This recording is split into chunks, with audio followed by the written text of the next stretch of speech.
My dear friends, forget for a moment the image of crabs strolling leisurely on the beach. Instead, picture a lush tropical rainforest where these creatures, bright red like living bricks, are nibbling on a feast of leaves, fruits, and fallen seeds. They are the superb sanitation workers of the forest. But every year, when the first rains of the season arrive, the entire island witnesses a great migration. A mass advance that any filmmaker would envy. Tens of millions, even hundreds of millions of red crabs simultaneously leave their homes and head towards the shore.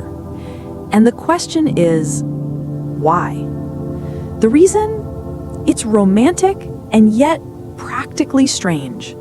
Although they have adapted to terrestrial life, these crabs cannot escape the primal bond with the ocean. Their offspring must be born in the saltwater.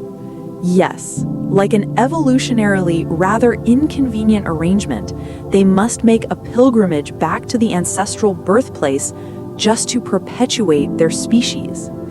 It's as if you built a house high in the mountains, but every time you give birth, you have to go all the way down to a coastal hospital. Imagine you are on Christmas Island on an early rainy season day. The humid air, reaching 90%, is the departure signal. The males, with the instinct of pioneers, successively leave their damp burrows. They don't have a map or a GPS app. They are all guided by an ancient biological compass encoded in their genes. And so, the Red River begins to flow. In droves, in crowds, they crawl across carpets of dry leaves, climb over moss-covered rocks, turning the entire forest into a living, moving tapestry. This is not an organized parade. Each crab is a solitary individual, but sharing a common purpose, creating an unstoppable collective force.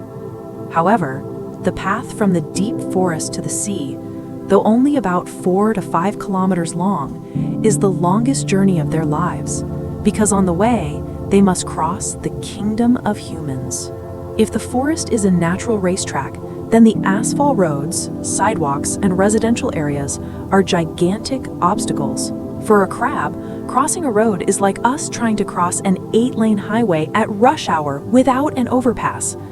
Fortunately, the island's inhabitants have learned to coexist and respect this marvelous natural event. They even put up crab crossing signs, close some roads, and create special bridges exclusively for the crabs. Can you imagine the scene of a family stopping their car, eagerly watching a stream of bright red crabs crossing in front of their bumper? It's truly a beautiful image of harmony between humans and nature. However, not all threats are easily visible. The deadliest danger comes from tiny creatures, the yellow crazy ants. The name crazy ant says it all. They move erratically, aggressively, and are one of the world's most dangerous invasive species. They arrived on the island via cargo ships and quickly established super colonies numbering in the billions. Their tactic is not to bite, but to spray acid.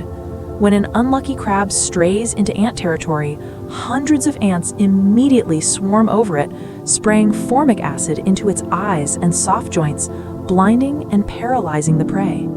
For the ants, a large, healthy crab is like a lavish feast that can last for weeks. Over 30 years, this ant species has reduced the red crab population from an estimated 80 to 100 million to only about 50 to 60 million. It's an uneven battle where the tiny enemy becomes the greatest terror. Having passed the crazy ant pass, the resilient crabs continue to face the final challenge before reaching the sea, near vertical limestone cliffs up to 20 meters high. After all that, the vast ocean appears before them. But to touch the cool water, they must climb down these steep cliffs. For us, it's a high cliff. For a crab, imagine having to climb down from the 6th floor of a building. Some lose their balance and fall onto the rocks below, but with 8 agile and grippy legs, most successfully perform this spectacular climbing feat. And then finally, they reach the sea. The exhausted males immerse themselves in the salt water, replenishing lost fluids and minerals. But even at this moment of victory, danger still lurks. Large waves can sweep them away, and big fish from the reef lie in wait to turn them into a meal. A few days after the males have settled, the females begin to arrive. They have undergone an equally arduous journey. After mating, a process where the male holds the female tightly, looking much like a romantic abduction, the male will begin the journey back home. The female's work now truly begins. She carries within her about 100,000 fertilized eggs and hides in small burrows near the coast. She waits for a perfect signal from the universe, the night of the new moon, when the tide is highest and the sea is calmest. When that moment arrives, the most spectacular scene in nature unfolds. Thousands of female crabs simultaneously advance to the water's edge. Under the silvery moonlight, they shake their bodies, releasing billions of tiny eggs into the embrace of the ocean. As soon as they touch the salt water, the eggs hatch into larvae, beginning a new journey, the journey of the drifters. The tiny larvae, smaller than a grain of sand, are utterly helpless against the waves, winds, and countless predators in the ocean. Most will never return, but a lucky few, after weeks of drifting, will be gently carried by the waves back to the very beach where they were born. Immediately, they shed their larval shells and begin a reverse journey, from the sea into the forest.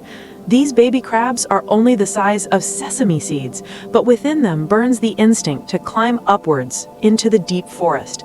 This is perhaps the most fragile journey. Everything is a threat, from raindrops as big as water bombs to their own large relatives who are quite willing to eat their own kind as a snack. Only the healthiest and luckiest individuals will survive, grow, and mature in the forest. After 4 to 5 years, upon reaching adulthood, they will join that great red flow once again, continuing the endless cycle of life. So next time, if you happen to see a crab crossing the road, pause for a moment. You are not just seeing an animal crawling across, you are witnessing a magnificent journey, an adventure of survival full of trials and tribulations, a story of extraordinary perseverance written by those tiny footsteps. They cross the road not out of carelessness, but for a sacred mission, to ensure the survival of an entire species. The journey of the Christmas Island red crabs is testament that life always finds a way, no matter how difficult or strange. And sometimes the greatest wonders are hidden in the smallest, quietest journeys.